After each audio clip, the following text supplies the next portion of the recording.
Oh shit, sorry, I was muted. Sorry about that. Sorry. Running a little late, my bad. My sister's husband. Oh shit, sorry, I was muted.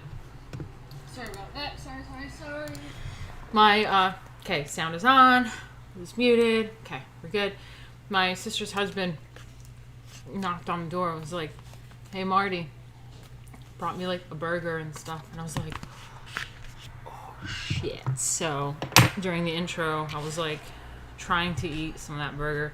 And then I was thirsty. And I ran off to get a drink. I was running late. I still didn't finish my burger, but that's fine because when I get too full, I just want to sleep. I don't want to do anything. So I ate a little. It's fine. How you guys doing? Let me check in on you.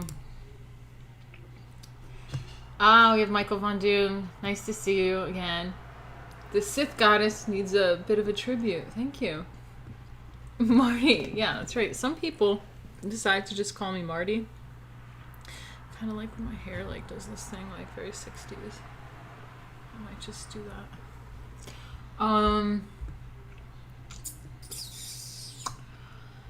Yeah, Douglas Kent is saying I'd win the Maxim thing. The nation state is reminding people to vote for me. That's right. So, yeah, you know, this is my job right now. This is what I'm doing. Hey, Matthias, nice to see you. We have a really, really great crew. I think the chat is awesome. We have some really smart, cool people that contribute a lot of really cool conversation. Good people. And that's right, Michael Von Doom. I keep hearing Doc Brown when she says Marty. Yeah, that's the thing. I have a few people in my life that take it upon themselves to call me Marty, and my sister's husband does that. And sometimes it's even evolved to McFly. I have some people that take Martina to Marty to then McFly. So I've been called McFly before. But how are you guys doing? Yeah, thank you, Michael Von Doom. You're always so great. Love you. And yeah, it's my job. So if you guys want to help me reach my goal for this week, I have like a few days to go to get to my goal. You know, paying New York City rent for absolutely no reason.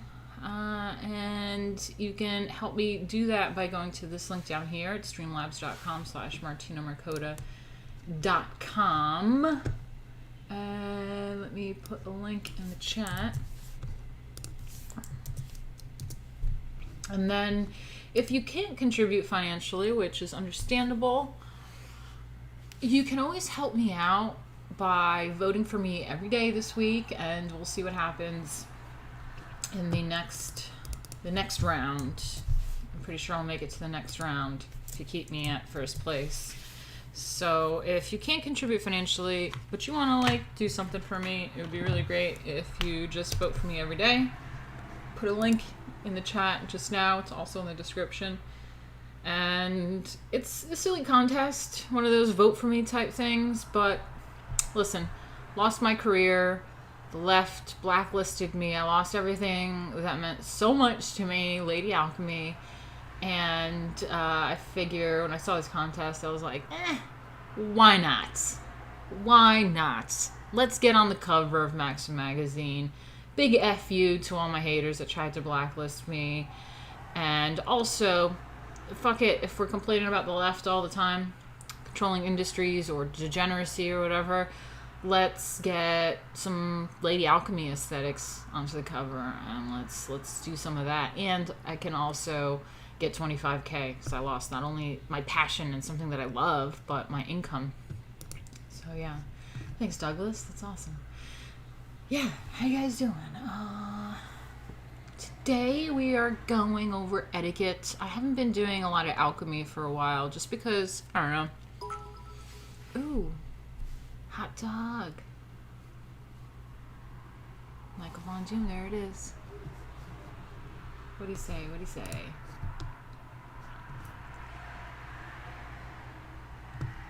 Oh, yeah, just went through. Cool, thanks.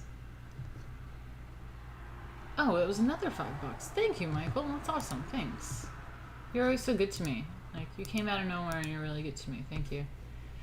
Yeah, so today we're going over etiquette. I haven't been doing a lot of alchemy stuff because I kind of want to put some better material for that. I hate just rushing through the day because alchemy is not really something you can just kind of rush through. I really want to get into it and get into some like deep philosophical shit or some physical alchemy shit. That'd be good, so whatever. Alright, so right now we are on a new chapter in etiquette. We are on chapter 13, believe it or not, already. Wow. And it is on teas and other afternoon parties. How fun. I love the tea party and afternoon parties. Those are so great.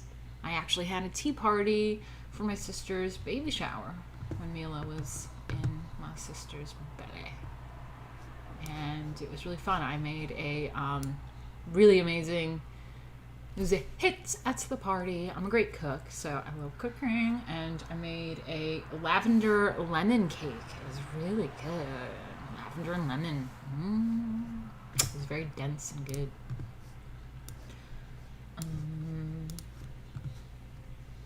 Yay, etiquette stream. Hey, Snowball. Michael Font too. Soiree. That's right.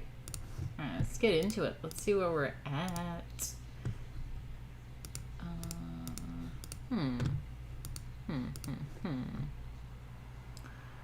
Where is the window capture?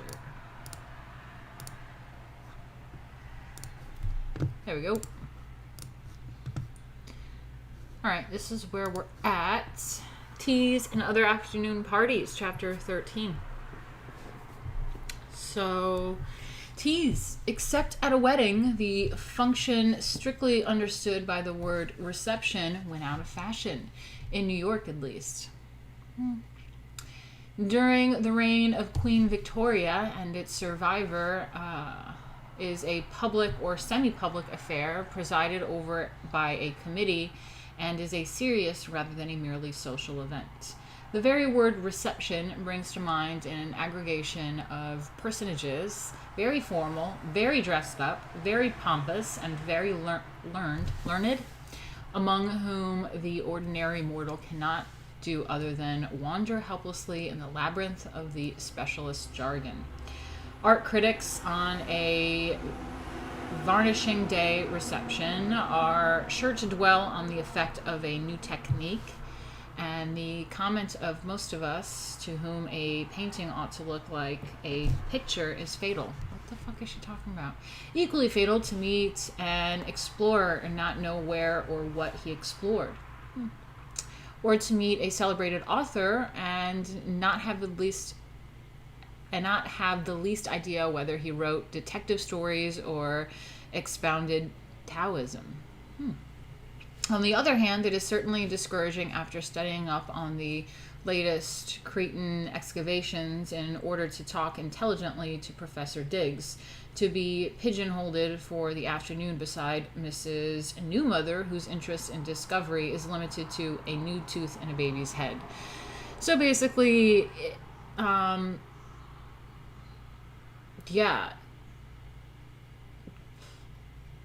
when you are like at a function, you should at least have the basic awareness of someone or people or the host's kind of expertise or what they do or something about them, because you look like kind of an idiot. It's kind of rude to just be like not give a shit about what they do or any interest in what they do, but at the same time to be like really talking it up with someone about something really heavy just for like talking his ear off about shit, and a new mother going on and on about her damn baby is also annoying. So true to all that. Ooh, I hate this thing. Yet the difference between a reception and a tea is one of atmosphere only, like the difference in furnishing twin houses. One is enveloped in the heavy gloom of the mid-Victorian period. The other is a light and alluring in the fashion of today. Fashion of today, she means about 1922. So the Victorian era was really not that far from what she's talking about. A tea, even though it be formal, is nevertheless friendly and inviting. One does not go in church clothes nor with ceremonious manner, but in an informal and everyday spirit to see one's friends and be seen by them. Cute. The afternoon tea with dancing. Oh, cute. The afternoon tea. This window is going to annoy me. It's like hot and like humid, but at the same time, like this noise is fucking annoying. The afternoon tea with dancing is usually given to bring out a daughter or to present a new daughter-in-law. Oh, the invitations are the same whether 100 or 2,000 are sent out. For instance, we went over invitations in one of like the first few chapters. So there's an invitation chapter if you really want to know a little bit more details, but this describes in general, if you guys can see it, the format. So it's Mrs. Grantham Jones, Miss Mural, that name, Mural, will be at home on Tuesday. So you see, they say at home. Cute. Will be at home On Tuesday, the 3rd of December, from 4 until 7 o'clock, the Fitz Cherry. Dancing. So you add down there, dancing. As invitations to formal teas of this sort are sent to the hostess's general visiting list, and very big houses are comparatively few, a ballroom is nearly always engaged at a hotel. Many hotels have a big and small ballroom, and unless one's acquaintance is enormous, the smaller room is preferable. Too much space for too few people gives an effect of emptiness, which always is suggestive of failure. Also, one must not forget that an undecorated room needs more people to make it look trimmed than one in which the floral decoration is lavish. On the other hand, a crush is very disagreeable, even though it always gives the effect of success. The arrangements are not as elaborate as for a ball. At most, a screen of palms behind which the musicians sit, unless they sit in a gallery. Perhaps a few festoons. What are festoons? Festoons of green here and there, and the debutante's own flowers banked on tables where she stands to receive. Form as much decoration as is ever attempted. Fucking hell. Whether in a public ballroom or a private drawing room, the drawing room is like the living room, the curtains over the windows are drawn and the lights lighted as if for a ball in the evening. If the tea is at a private house, there is no awning unless it rains, but there is a chauffeur or coachman at the curb to open motor doors, and a butler or a caterer's man to open the door of the house before one has time to ring. Guests as they arrive are announced either by the hostess's own butler or caterer's announcer. The hostess receives everyone as at a ball. If she and her daughter are for the moment standing alone, the new arrival, if a friend, stands talking with them until a newer arrival takes his or her place. That's cute. So yeah, they're just standing kind of nearby the doorway, and as people come in, they greet and engage and talk, and when someone else comes in, then they head over into the main room, and they're greeting everyone as they come in. After receiving with her mother or mother-in-law for an hour or so, as soon as the crowd thins a little, the debutante or bride may be allowed to dance. The younger people, as soon as they have shaken hands with the hostess, dance. The older ones sit about or talk to friends or take tea. I love that. It's weird. Like, I'm at the place where it's like, I've always been like the younger one of this stuff, and now I'm like, yeah, I'm the older one now. Now I'm the older one that I take reference to. Watching movies, I used to always be like the kid part. Now I'm like the adult part. Like Count of Monte Cristo, I was always into like the youngins, and now it's like, yeah, I get the older people now. What I miss? Oh, we just started. We're going over tea time. That's right, Stephen is who. Yes, tea time. Where are we? The younger people, as soon as they have shaken hands, okay, take tea. At a formal tea, the tea table is exactly that at a wedding reception, in that it is a large table set as a buffet and is always in charge of the in that it is a large table set as a buffet and is always in charge of the caterer's men or the hostess's own butler or waitress and assistants. It is never presided over by deputy hostess. Okay, bit fancy there. The menu is limited. Only tea, bouillon, chocolate, bread, and cakes are served. There can be all sorts of sandwiches, hot biscuits, crumpets, muffins, sliced cake, and other cakes in every variety that a cook or caterer can devise. Whatever can come under the head of bread and cake is admissible, but nothing else, or it becomes a reception and not a tea. I love that. Do you see how excited I get about like biscuits and cake? At the end of the table or on a separate table nearby, there are bowls or pitchers or orangeade or lemonade, orangeade, or punch, meaning in these days something cold that has fruit juice in it. For the dancers, exactly as at a ball. Guests go to the table and help themselves to their own selection of breads and cakes. The chocolate already poured into cups and with whipped cream at the top. Is passed on a tray by a servant. I've been that servant when I was a caterer. Tea also poured into cups, not mixed by but accompanied by a small pitcher of cream, bowl of sugar, and dish of lemon, is also passed on a tray. A guest taking her plate of food in one hand and her tea or chocolate in the other hand finds herself a chair somewhere, if possible, near a table so that she can take her tea without discomfort. Cute. Hello, I clicked a link and here I am. Hello, Sean. Welcome. We're just going over some Emily Post etiquette. I think it's important for people to remember some etiquette concepts despite your political beliefs. I think both left and right could use a little bit of etiquette, you know what I mean? Let's bring some class back into this world.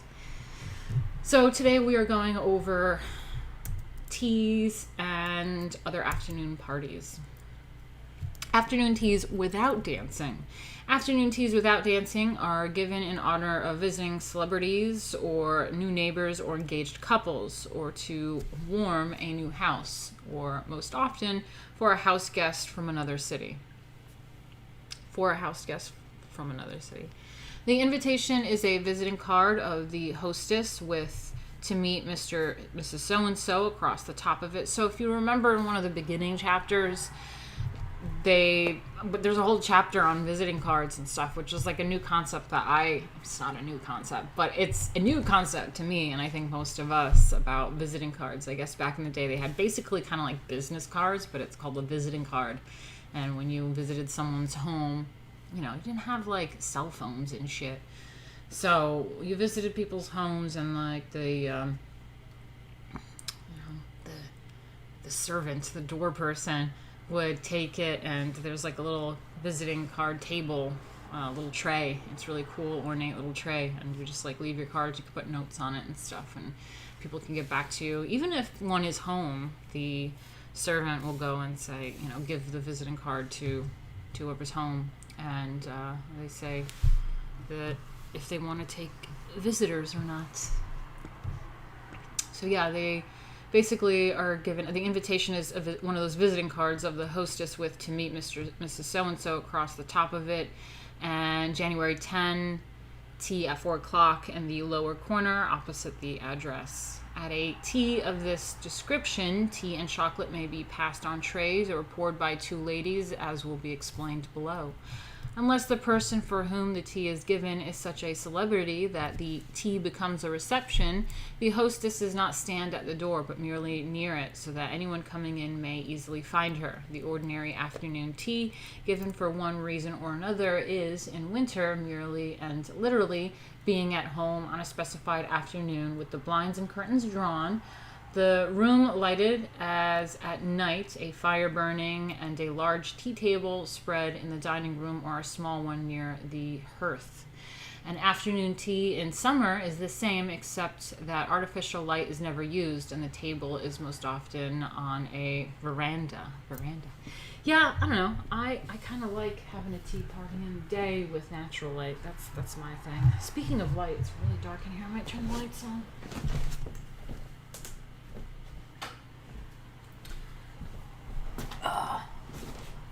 That's better. Okay, let's see. How you guys doing? Okay, hello chat. Hey, MCAD, what's up?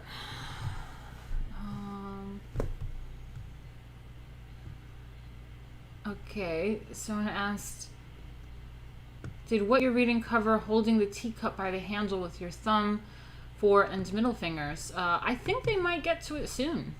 I don't think we've talked about how to eat yet. There is a whole eating section, and setting tables and all that stuff. One of my setting table tricks is if you go like this. Here, I'm going to face this way so you guys can see my angle. Like this. If you go like this, this is a B and this is a D. This is bread and this is drink. So if you get confused when you're like sitting at a table, like whose cup is whose, you do that, and you can see which side of the table your bread and your drink is on. Okay, let's go. Where are we? Okay, do come in for a cup of tea. Actually, let's go back. Let's go back to this for a second so we can just check out all the chapters we're going to go through. So we have the afternoon tea with dancing we went over, the menu is limited we went over, afternoon teas without dancing we went over, and we are just about to go over do come in for a cup of tea. The everyday afternoon tea table. Okay, that's the one I'm probably most familiar with. Things people eat at tea. And then over here we have the etiquette of tea serving and drinking. There you go, buddy. There you go. I think we'll get to it. We have the garden party. Ooh. And the atmosphere of hospitality. So that's the tea section that we're going over. See, look at the etiquette I have. Amazing, amazing.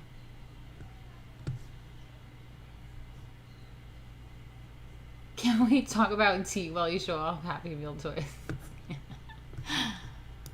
Yeah, that was a silly stream yesterday. Okay, do come in for a cup of tea. This is Best Society's favorite form of invitation. It is used on nearly every occasion, whether there is to be music or a distinguished visitor, or whether a hostess has merely an inclination to see her friends. She writes on her personal visiting card, do come in on Friday for a cup of tea and hear Elwyn play, or Farish sing, or to meet Senator West, or Lady X. How about Lady A?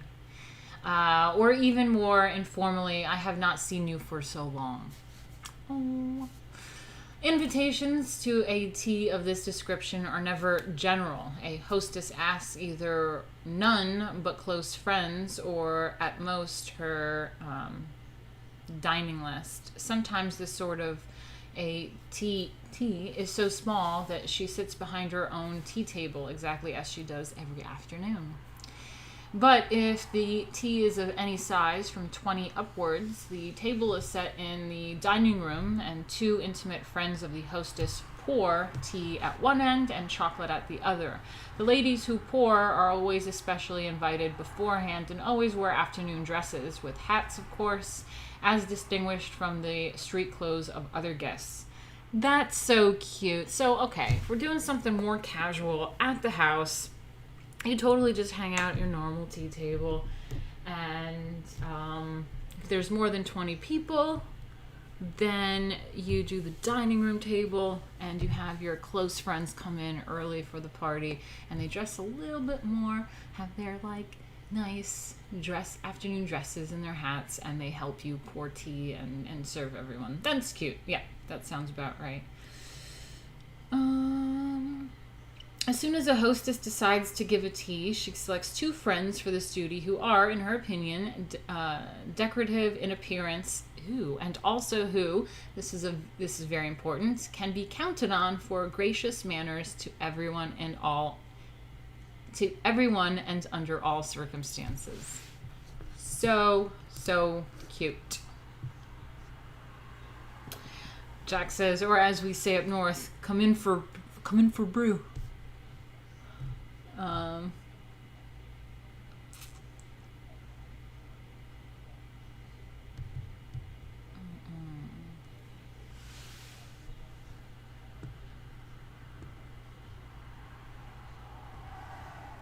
Plate chargers? What do you mean plate chargers? Plate changes? Plate chargers.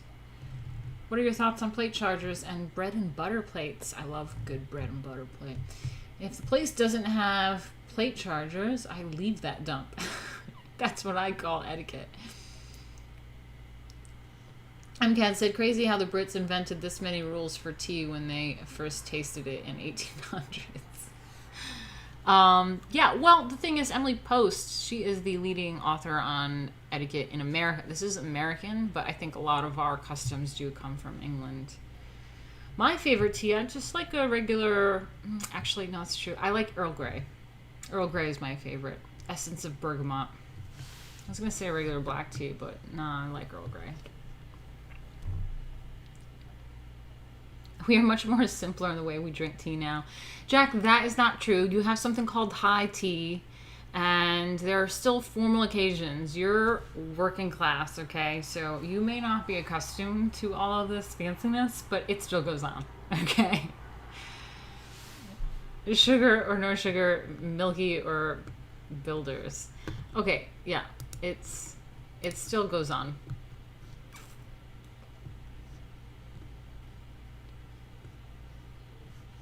Oh my god. Like, I don't even think Jack watches all the streams, but he probably was like, tea? And came in. He's like, let me see what this tea stream is about. Yeah, I like milk and tea, Steven. I'm a milk and tea person. With the Earl Grey, you gotta put that milk in there. If it's an herbal tea or chamomile or fruit tea or another floral tea, I won't do milk, but I like a black tea, essence of bergamot, Earl Grey kind of thing. Lady Grey, I like that with milk.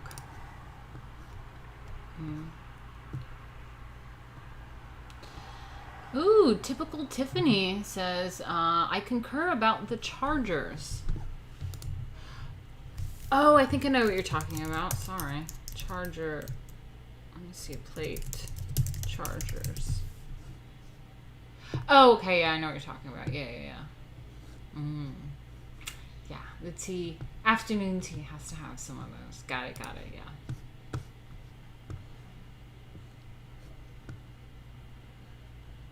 With green tea, one does not partake in the consumption of cow juice. My favorite tea is rose hip. Yeah, I think that's what everyone was talking about when we came across this yesterday, this little guy. Remember these in the tea? Everyone was like, that's in the rose tea. Not sure if it's rose hip tea, but yeah, I remember these guys in the tea. Tiffany's talking about Dodge Chargers. Trust me, I know her. I do like Dodge Chargers too. Sean says, Tiffany, you clearly aren't typical. You appear to be a woman of taste. That's right, Sean. That's right. Emily Post talks about having taste quite often in this. There's some really nice ways that she describes one of taste. Okay, let's see what we're at with this. Okay.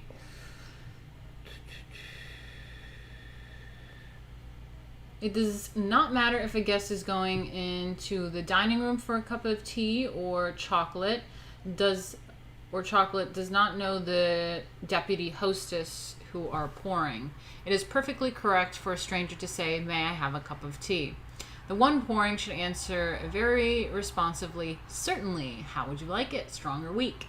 If the latter, she dilutes it with hot water, and again, watching for the guest's negative or approval, adds cream or lemon or sugar. Or preferring chocolate, the guest perhaps goes to the other end of the table and asks for a cup of chocolate. So I think they're talking about hot chocolate. That's cute. The table hostess at the end also says, certainly, and pours out chocolate. If she is surrounded with people, she smiles as she hands it out. Of course you smile as she hands it out. And that is all. But if she is unoccupied and her momentary guest by courtesy is alone, it is merest good manners on her part to make a few pleasant remarks. Very likely, when asked for chocolate, she says, how nice of you. I have been feeling very neglected at my end. Everyone seems to prefer tea. Okay, that's cute. Yeah, so I guess having that little small talk is what she's saying. So she's just sitting around and she's the hot chocolate gal. She says, certainly, I feel really neglected over here. Everyone wants tea.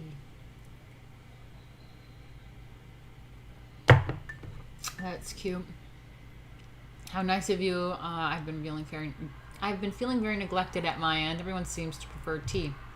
Whereupon the guest ventures that people are afraid of chocolate because it is so fattening or so hot. After an observation or two about the weather or the beauty of the china or how good the little cakes look or the sandwiches taste, the guest finishes her chocolate. If the table hostess is still unoccupied, the guest smiles and slightly nods, goodbye. That's not a bye with an E at the end. Goodbye. That's weird. But if the other's attention has been called upon by someone else, she who has finished her hot chocolate leaves unnoticed. If another lady coming into the dining room is an acquaintance of one of the table hostesses, the new visitor draws up a chair, if there is room, and drinks her tea or chocolate at the table. But as soon as she is finished, she should give her place up to a newer arrival. Or perhaps a friend appears, and the two take their tea together over in another part of the room, or at vacant places farther down the table. The tea table is not set with places, but at a table where ladies are pouring, and especially at a tea that is informal, a number of chairs are usually ready to be drawn up for those who like to take their tea at the table. In many cities, strangers who find themselves together in the house of a friend in common always talk. In New York, smart people, always do at dinners or luncheons, but never at general entertainment. Their cordially to a stranger would depend largely upon the informal or intimate quality of the tea party. It would depend on who the stranger might be and to the New Yorker. Mrs. Worldly would never dream of speaking to anyone, no matter whom, if it could be avoided. Mrs. Kindheart, on the other hand, talks to everyone, everywhere, and always. Mrs. Kindheart's position is as good as Mrs. Worldly's every bit, but perhaps she can be more relaxed. Not being the conspicuous hostess that Mrs. Worldly is, she is not so besieged by position makers and invitation seekers. Perhaps Mrs. Worldly, finding that nearly everyone who approaches her wants something, has come instinctively to avoid each new approach. Fair enough. Fair enough, Mrs. Worldly. Let me fix something. Hold on a second.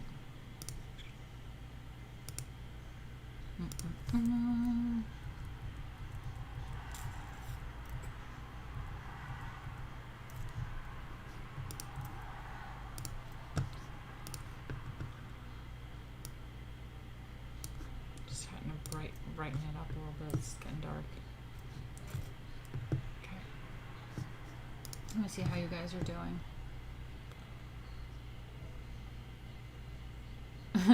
How polite of you to say, says Tiffany. Green teas for kindness. Hey, Mystery Rob. Haven't seen you in ages. How are you doing?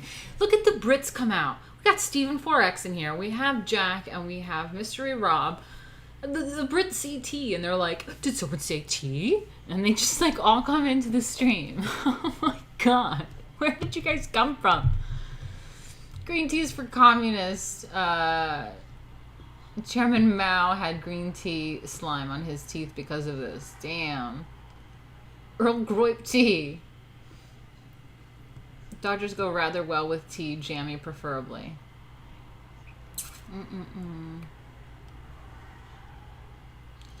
Let me see. I've done the high tea thing. I must say I rather enjoyed it. Yeah, I think that stuff's quite nice. I like it. In fact, for my niece, on her 8th birthday, I got her one of those, like, tea stands, the high tea little, like, rack. And got her, like, the little tea cakes and sandwich things. And have a tea party. Got her a little tea party book, too.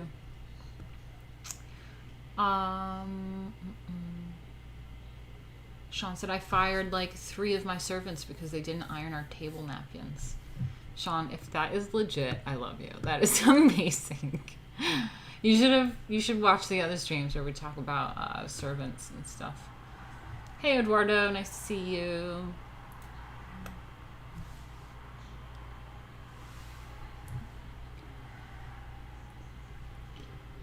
Okay. I caught a guest stealing my mustache wax and ended his life in a pistol duel. Oh my god, Sean. Sean is so ridiculous. I love it. Did someone say hi, T? Oh my god, hi, T. That's true. Stephen 4X.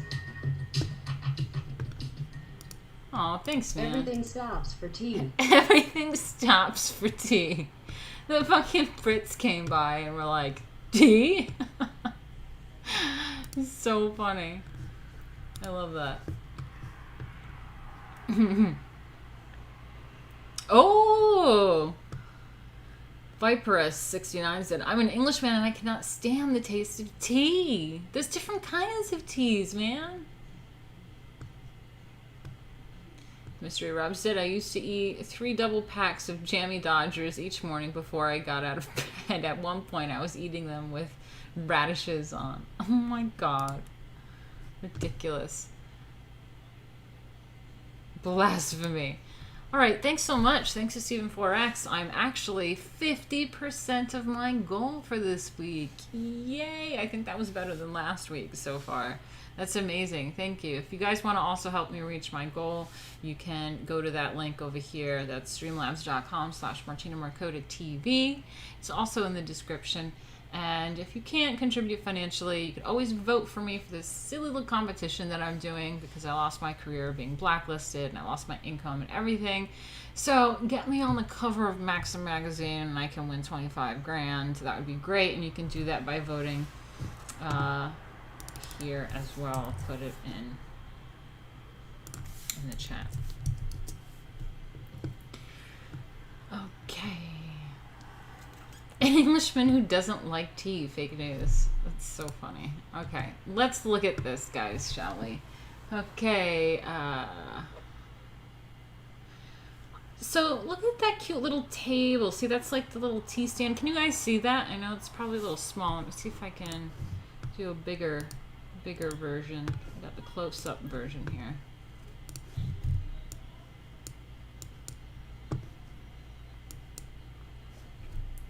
How's that look? It's a cute little old-fashioned. Again, this book was published in 1922, so it's a little old-fashioned, but I love it. I love the nice silver and the china and the little tea stand. You see how on the bottom, I think on the bottom there's sandwiches or something, and there's like cakes and stuff. And I don't know why it does this whole really weird thing with the text on this ebook, but let me try to read this. Table is the same. Oh, the afternoon tea table is the same in its service, whether in the tiny bandbox house of the newest bride or in the drawing room of Mrs. Worldly of Great Estates. Okay, so the afternoon tea table is the same in any home. It has all the same elements. Okay. So the everyday afternoon tea table. Oh, this is what I like too. The everyday afternoon tea table.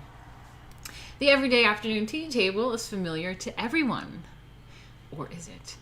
There is not the slightest difference in its service, whether in the tiny handbox house of the newest bride or in the drawing room of Mrs. Worldly's great estates, except that in the little house of the tray is brought in by a woman, often a picture in appearance and appointment instead of a butler, but with 1 or 2 footmen in his wake. In either case, a table is placed in front of the hostess. A tea table is usually of the drop leaf variety because it is more easily moved than a solid one. There are really no correct dimensions. Any small table is suitable. It ought not to be so high that the hostess seems submerged behind it, nor so small as to be overhung by the tea tray and easily knocked over. It is usually between 24 and 26 inches wide and from 27 to 36 inches long, or it may be oval or oblong. A double-decked table that has its second deck above the main table is not good because the tea tray perched on the upper deck is neither graceful nor convenient. In proper serving, not only of tea but of cold drinks of all sorts, even where a quantity of bottles, pitchers, and glasses need space, everything should be brought on a tray and not trundled in a tea wagon. Okay, let me just look at this thing again. Huh. Okay. No tea wagons.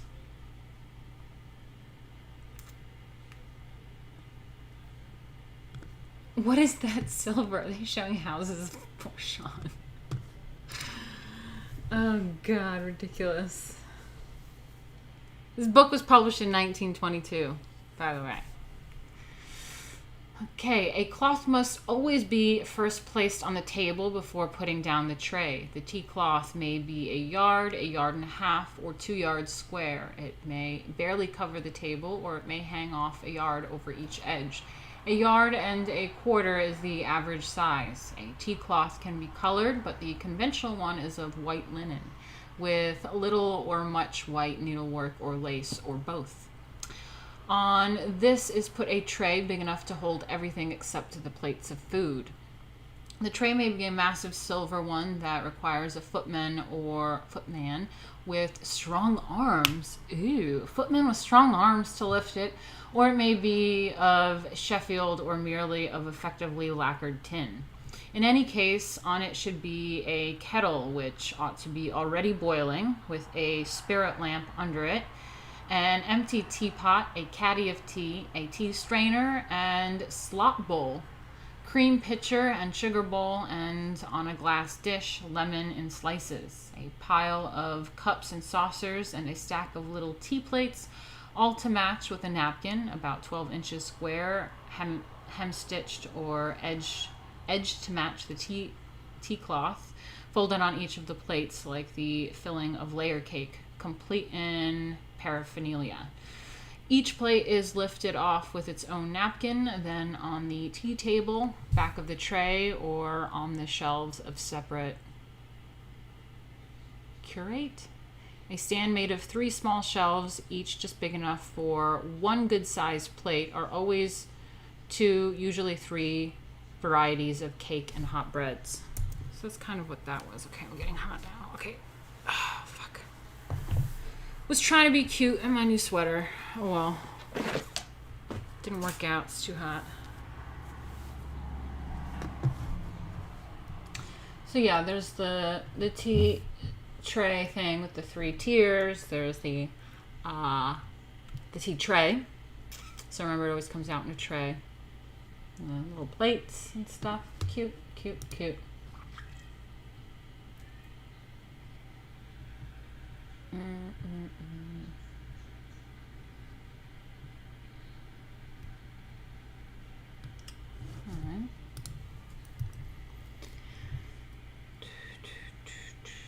Where are we at? Okay, I think we read that. We're at things people eat at tea. The top dish on the... Am I saying that right, British people? Curate? Curate? Let me look that up real quick.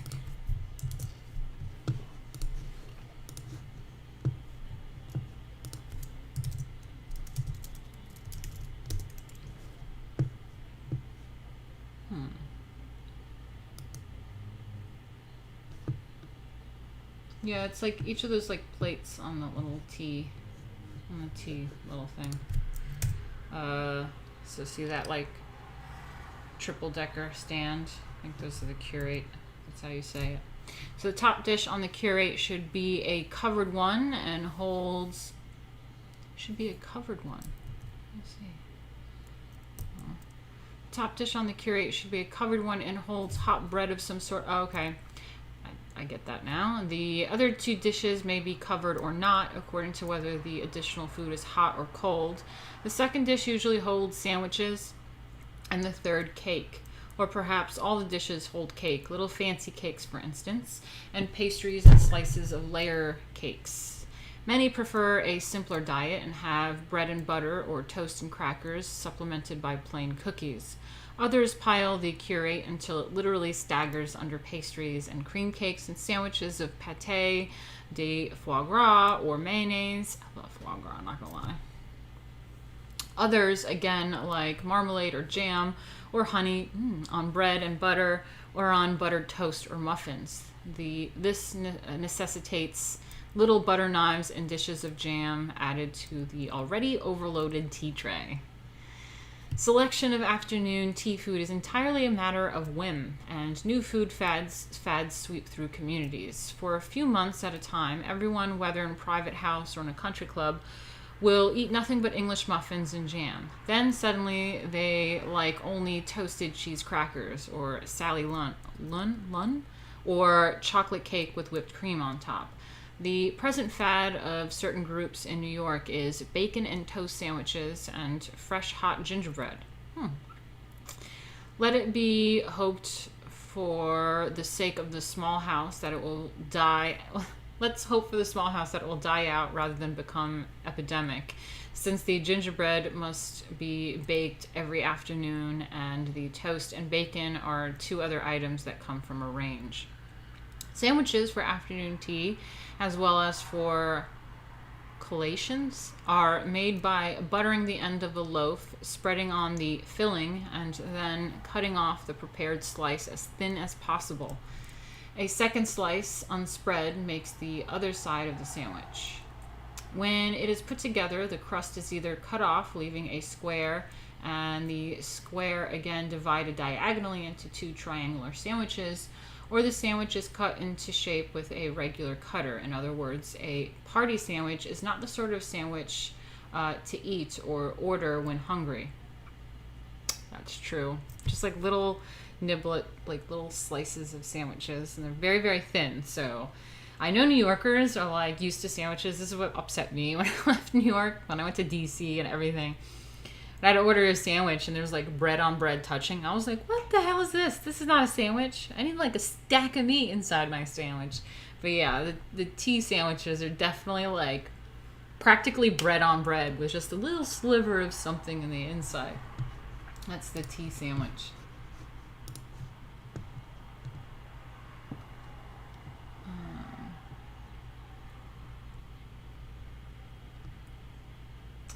Michael Von Doom gave $2. Hey, what's up? It said, still cute, mission successful. Thanks. I guess I'll wear that sweater when it's chilly. I'm always chilly though, but it's extremely hot right now. It's crazy.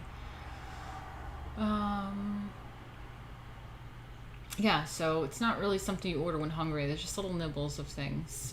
The tea served to a lady who lives alone and cares for only one dish of edibles would naturally eliminate the other two. But if a visitor is received, the servant on duty should, without being told, at once bring in at least another dish and an additional cup, saucer, plate, and napkin.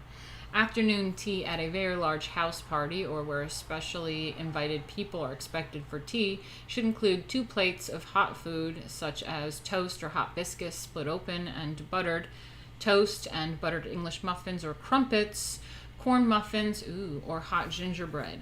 2 cold plates should contain cookies or fancy cakes, and perhaps a layer cake. In hot weather, in place of one of the hot dishes, there should be a pâté, I love pâté, or lettuce sandwiches. Ew. I mean, I'd eat it, but just saying. Who eats lettuce? Right? What did like Ron Swanson say? It's the food my food eats. What is foie gras? Pretty sure it's just duck liver or something. Yeah, it's duck liver. It's delicious.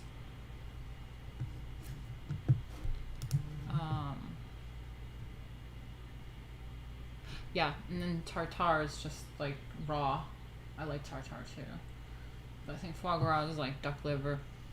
I remember I performed at this one venue in New York City. It's called The Back Room. It's actually like a really cool speakeasy. It's in the Lower East Side, and you go through like this little like, creepy alleyway. and it looks all dingy or whatever, and it says like the toy company or something, and then you knock on a door and it's like a lovely, lovely place. There's actually an episode of Broad City where one of the girls, like when she gets too drunk, blackout drunk, she turns into like Val. She starts performing and talks all old-timey New York. That's the back room in that episode. And it's really cool. It's really like beautiful inside, cozy, and everyone drinks out of like teacups. And there is in fact a back room. You can push the library bookshelf. There's like a bookshelf, you push it through, and there's like a little secret back room. But yeah, I've performed there and stuff before. But when I did, they said before you come, no, it's on the whole roster thing of performers, it was like no fur and no foie gras. And it's like, foie gras? What? That's like so random. Who just like brings foie gras with them? And I was like, why? And apparently it's because they like overstuff like the duck and like fuck up its liver and whatever. It's like this weird animal cruelty thing or something. So foie gras is kind of controversial. It's banned in the US? No, I've eaten it. I've totally eaten it. They say don't no foie gras in that one venue, so I'm assuming you can get your hands on it, just they don't want you to bring it there. Yeah. Viper 69 said the sandwiches and cakes served at afternoon tea are supposed to be light food, hence why lettuce, cucumber, pate, etc.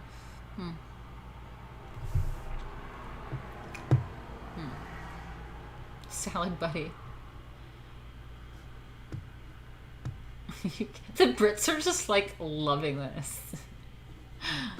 They're like loving this tea section. It's so funny, all the conversation with the Brits in here. So funny. Okay, where are we at? Yeah, the tea served to a lady. Yeah, okay. Afternoon tea at a very large house party, especially invited people are expected for tea, should include 2 plates of hot food. Oh, wait. 2 cold plates. Did I read this? 2 cold plates should contain cookies or fancy cakes, and perhaps a layer cake. In hot weather, in place of one of the hot dishes, there should be pate or lettuce sandwiches, and always a choice of hot or iced tea. Or perhaps iced coffee, or chocolate frappe, but rarely, if ever, anything else. I mean, what else would you drink? The etiquette of tea serving and drinking. There you go. As tea is the one meal of intimate conversation, a servant never comes to the room at tea time unless rung for. Servant! Unless rung for to bring fresh water or additional china or food, or to take away used dishes. Then the tray and curate are brought in. Individual tables, usually glass topped and very small and low, are put beside each of the guests, and the servant then withdraws. The hostess herself makes the tea and pours it. Those who sit near enough to her put out their hands for their cup and saucer. If any ladies are sitting farther off and a gentleman is present, he, of course, rises and takes the tea from the hostess to the guest. He also then passes the curate afterward, putting it back where it belongs and resuming his seat. If no gentleman is present, a lady gets up and takes her own tea to the hostess, carries it to her own little individual table, comes back, takes a plate and napkin, helps herself to what she likes, and goes to her place. Okay, so yeah, in a small little gathering, servant is not around unless taking away dirty dishes or bringing something to her. And she has a little side table, and she kind of serves her tea and serves it for her friends. And if a guy's around, he'll pick it up and help people, but whatever. If the cake is very soft and sticky or filled with cream, small forks must be laid on the tea table. As said above, if jam is to be eaten on toast or bread, there must be little butter knives to spread it with. Each guest, in taking her plate, helps herself to toast and jam and a knife and carries her plate over to her own little table. She then carries her cup of tea to her table and sits down comfortably to drink it. If there are no little tables, she either draws her chair up to the tea table or manages as best as she can to balance plate, cup, and saucer on her lap, in a very difficult feat. In fact, the hostess who, providing no individual tables, expects her guests to balance knife, fork, jam, cream cake, plate, and cup and saucer all on her knees should she choose her friends in the circus rather than in society.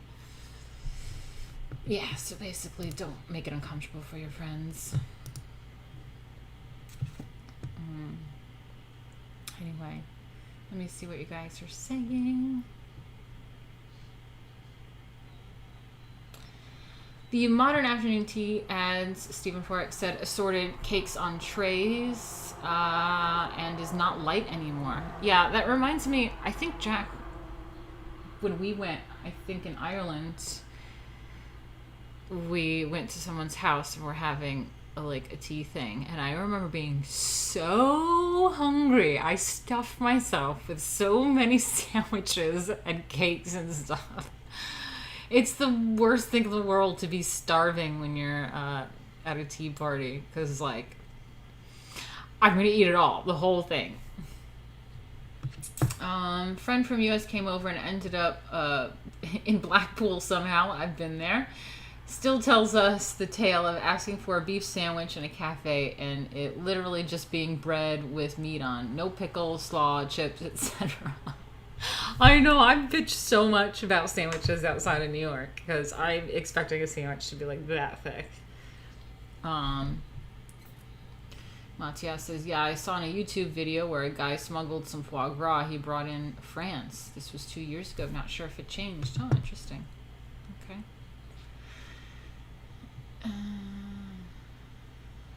Anyway.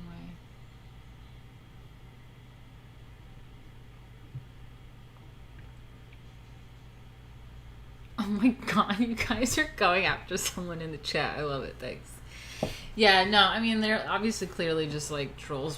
They genuinely don't really even feel what they're saying. They just want to like troll for no reason. But like, okay, you're trolling like our etiquette tea conversation. Have fun. Like, all the Brits want to hear about the tea party, so you don't like it, fuck off. Okay, where are we at? Okay, the garden party. Cool. Have we seriously been on for an hour already? No fucking way. Wow. The garden party. The garden party is merely an afternoon tea of outdoors. I love that. We should have a garden party. It may be as elaborate as a sit-down wedding breakfast or as simple as a miniature strawberry festival. An elaborate one, strawberry festival. Rob, Mystery Rob, do you remember Strawberry Festival? Let me see. Oh, Matthias. Well, I'll just finish my assignment. Now I can fully focus on live reading. Cool. Yeah, I can't believe we've been on for over an hour already. Is that like accurate? It's crazy. Wow. Okay, well, I think we're almost done anyway. The garden party is merely an afternoon tea of outdoors.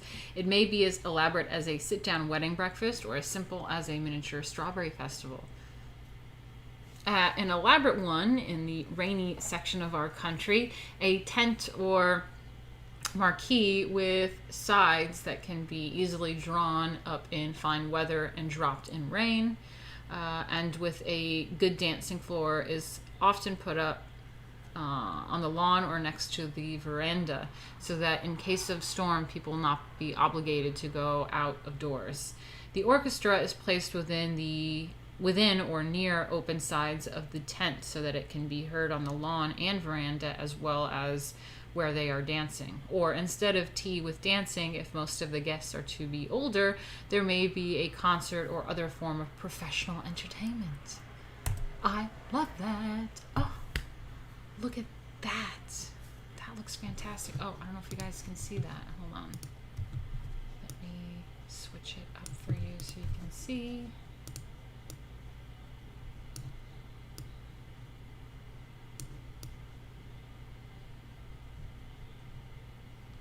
Sorry, let me just fixing something so you can see it. There you go. Now you can see the picture a little bit better.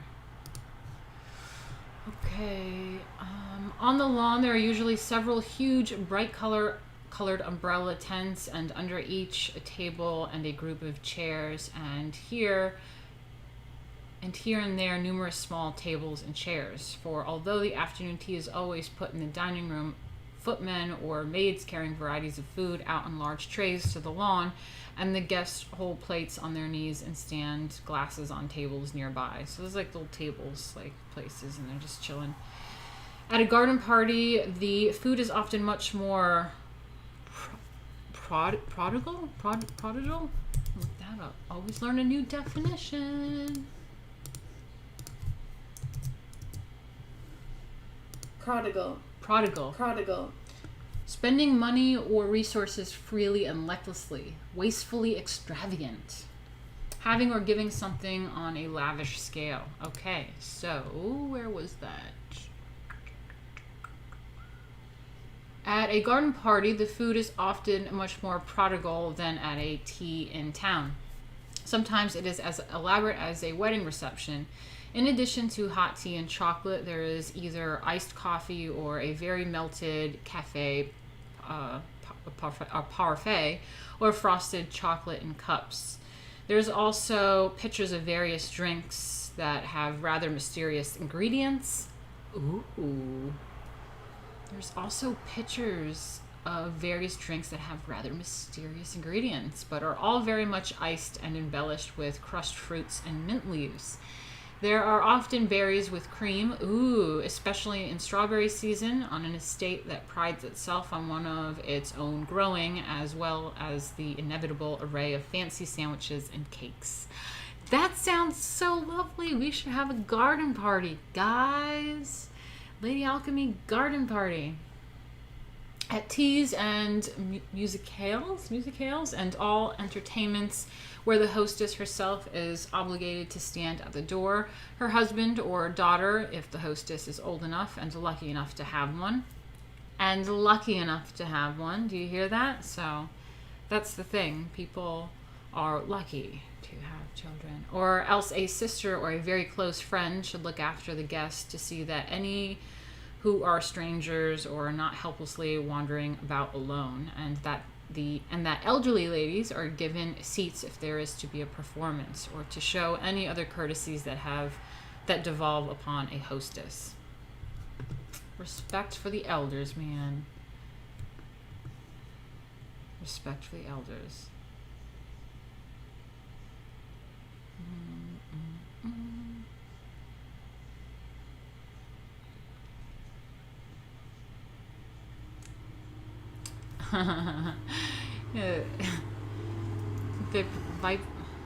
Viperous 69 says, you can tell it's an American guide when it says the rainy parts of our country. LOL. That's true. That's very, very true.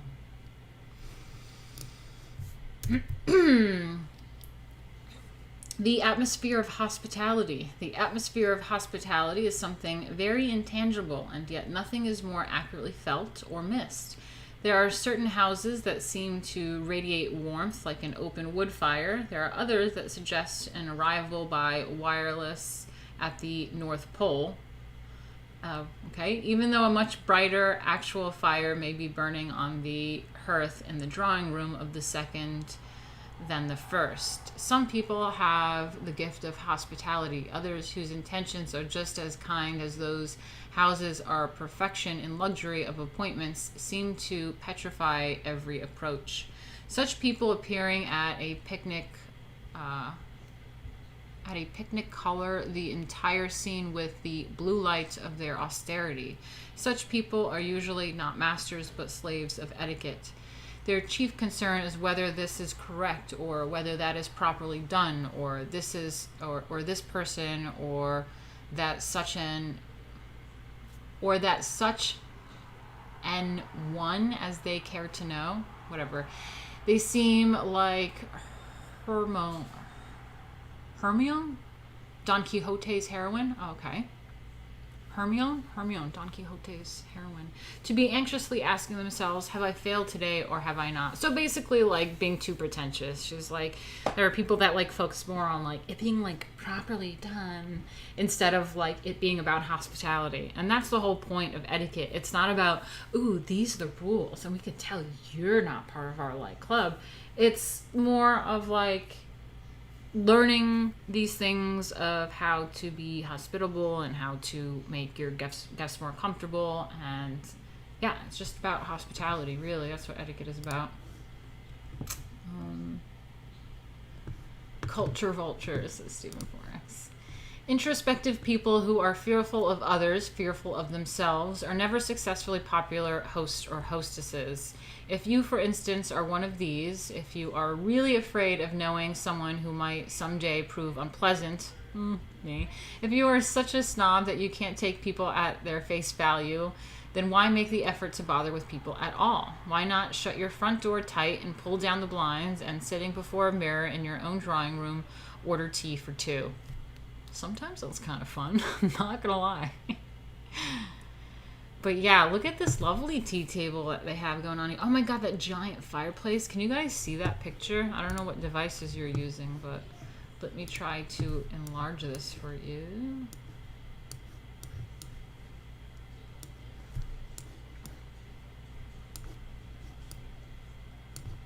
Check that out.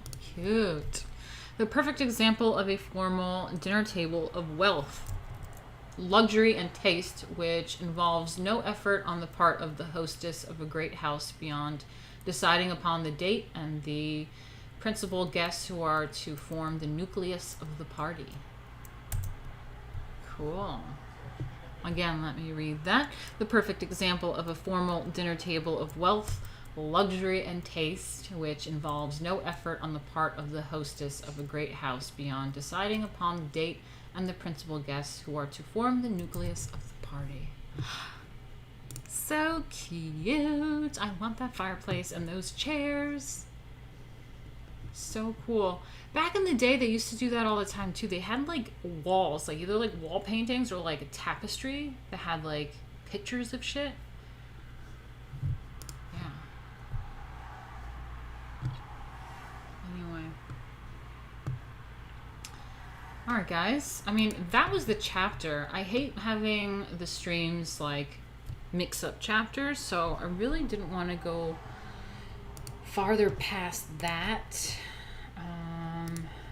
Let's see what we have for the next etiquette stream. Formal dinners. Not for the novice to attempt. Ouch. Okay. Let's see how a dinner can be bungled. Detailed direction for dinner giving. Taste and selection of people. That is kind of an interesting title. Taste and selection of people. Kind of want to read that real quick. How a dinner list is kept. Asking someone to fill a place. Importance of dinner engagements. The menu. The balanced menu. The dinner table of yesterday. The dining room. The pleasing dining room at limited cost. Setting the table. There you go. Some of us talking about that. Setting the places. Have silver that shines or none. Don'ts in table setting. Okay. Correct service of dinner. The dinner hour. The butler in the dinner room. In the dining room. Sorry. The butler in the dining room. The ever-present plate. The exchange plate. May the plates for two persons be brought in together. Plate removal when fork is laid down. This I remember from my catering days. I was a servant. Oh my god, I was a servant before. Double service and the order of table precedence. Filling glasses. I think being a servant actually would make me a good host though, because then like you kind of know how to really be hospitable. Presenting dishes, the serving table, clearing table for dessert. Used to that one too.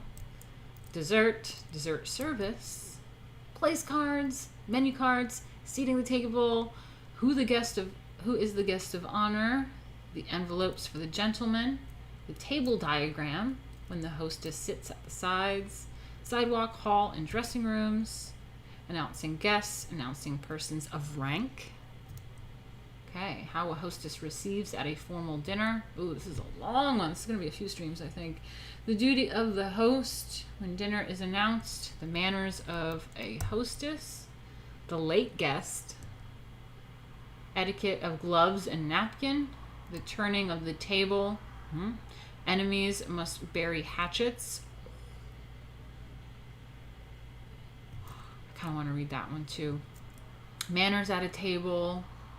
Attacking a complicated dish, leaving the table, when the gentlemen return to the drawing room, music or other entertainment after dinner, very big dinners, taking leave, the little dinner, carving on the table, the stag or bachelor dinner.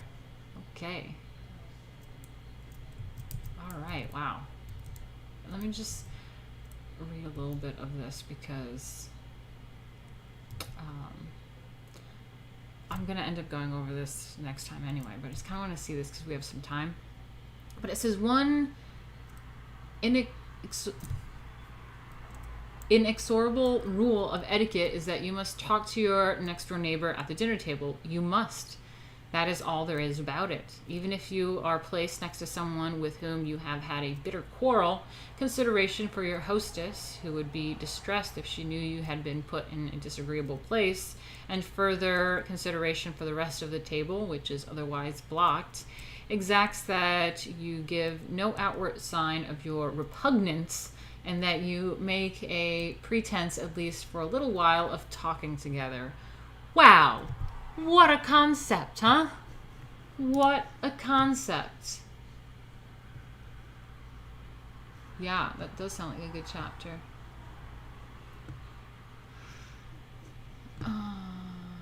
Matias is out of here. Bye. Been enjoying your live streams a lot. I gotta go. Okay. Wayne Parker over there. Great, cool. Yeah, anyway. Your repugnance. And that you make a precedence, at least for a little while, of talking together. At dinner once, Mrs. Toplofty, finding herself next to a man she quite openly despised, said to him with apparent plasticity, I shall not talk to you because I do not care to, but for the sake of my hostess, I shall say my multiplication tables. Twice one are two, twice two are four. And she continued on throughout the tables, making him alternate them with her. As soon as she politely could, she turned again to the other companion. That is so funny. She's like, Mrs. Toplofty is like, I would rather not talk to you, but out of respect for the hostess, I'm going to say multiplication tables. And they go back and forth, multiply. They go, okay, next person. That is so fucking funny, Mrs. Toplofty. Alright, let's go back to another thing. The announcement of rank.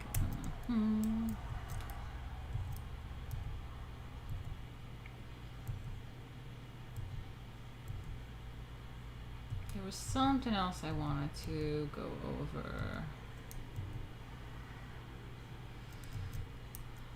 Yeah, taste and selection of people, I want to see. The proper selection of guests is the first essential in all entertaining, and the hostess who has a talent for assembling the right people has a great asset. Taste in house furnishings or in clothes or in selecting a cook is as nothing compared to taste in people. Some people have this sense, others haven't. The first are the great hosts and hostesses. The others are the mediocre or failures. It is usually a mistake to invite great talkers together. Brilliant men and women who love to talk want hearers, not rivals. That's so true. Very silent people should be sandwiched between good talkers, or at least voluble talkers. Silly people should never be put anywhere near learned ones, nor the dull near the clever, unless the dull one is a young and pretty woman with a talent for listening, and the clever a man with an admiration for beauty and a love for talking. That is so cute. I love that. Most people think two brilliant people should be put together. Often they should, but with discretion. If both are voluble or nervous or temperamental, you may create a situation like putting two operatic sopranos in the same part and expecting them to sing together. The endeavor of a hostess when seating her table is to put those together who are likely to be interested in each other. Professor Bouguet might bore you to tears, but Mrs. Entomoid, these are new names, would probably delight in him, just as Mr. Stocks and Bonds. Do you see that? Stocksan. Mr. Stocks and Bonds and Mrs. Rich would probably have interest in common. Making a dinner list is a little like making a Christmas list. You put down what they will, you hope, like, not what you like. Those who are placed between congenial neighbors remember your dinner as delightful, even though both food and service were mediocre. But ask people out of their own groups and seat them next to their pet aversions, and wild horses could not but drag them to your house again. You could not drag them to your house again. Good point. She burdened him with math. It's so funny. All right. Well, I mean, that's that. Let's stick to that. I'll do that next chapter. So it's kind of a short stream today. Sorta. It's an hour and a half. But we'll chit-chat a little bit more. I have reached, thank you Stephen 4X, 50% of my goal for the week. If you want to help me out with my goal, you can always go to this link, streamlabs.com/Martina Markota TV. And it really helps me out. Thank you so much. And if you can't help with a donation, you can always just vote for me to be on a cover of a magazine and win 25K. Thanks. That's what you can do.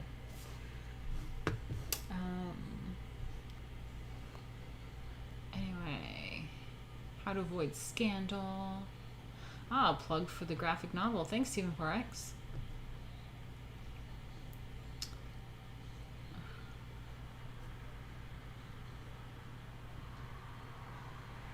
Basically, you want to create a light-in, not a ruckus event. Yeah, it's true.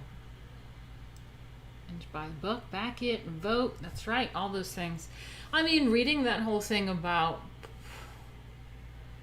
being cordial with people that you don't like just for the hostess is interesting when you watch like Real Housewives and shit. It's like the whole premise of that show is like constant fighting despite the hostess. So funny. So funny. All right, well, let me know any other sort of things that you guys want to chit chat about.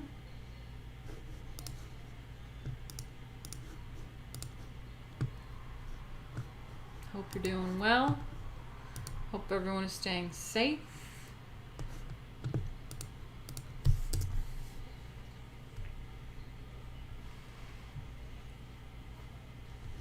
I'll take any last comments before I end the stream. How are you guys doing? Hey, there's 26 people in here. How you guys doing? The week has flown so fast. I know. Yeah, I was thinking the same thing today. I looked at my phone today and I was in bed and I was like, what's today? What's on my phone? Thursday? Fuck. I'm streaming tomorrow, by the way, with on some comic book stream tomorrow. Open the window now that I'm done reading.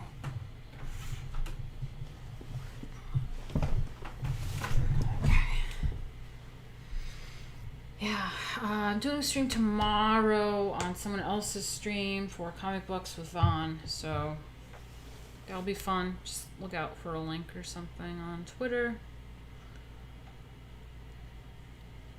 Could probably finish my dinner now.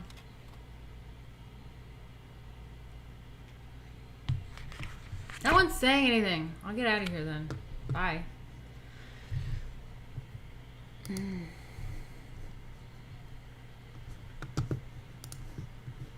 Mrs. Toplofty.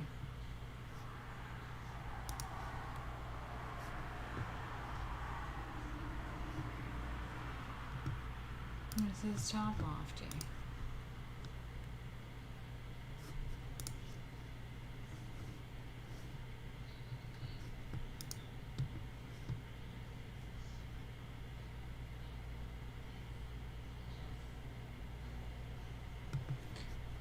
Anyway. Alright.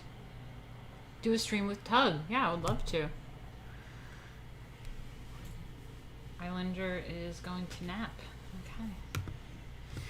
Alright, guys. I mean, I'll be in the chat if you guys need anything. Want to talk about anything, but I mean, there's really nothing else going on. I'm just sitting here, so I'm out. Thanks.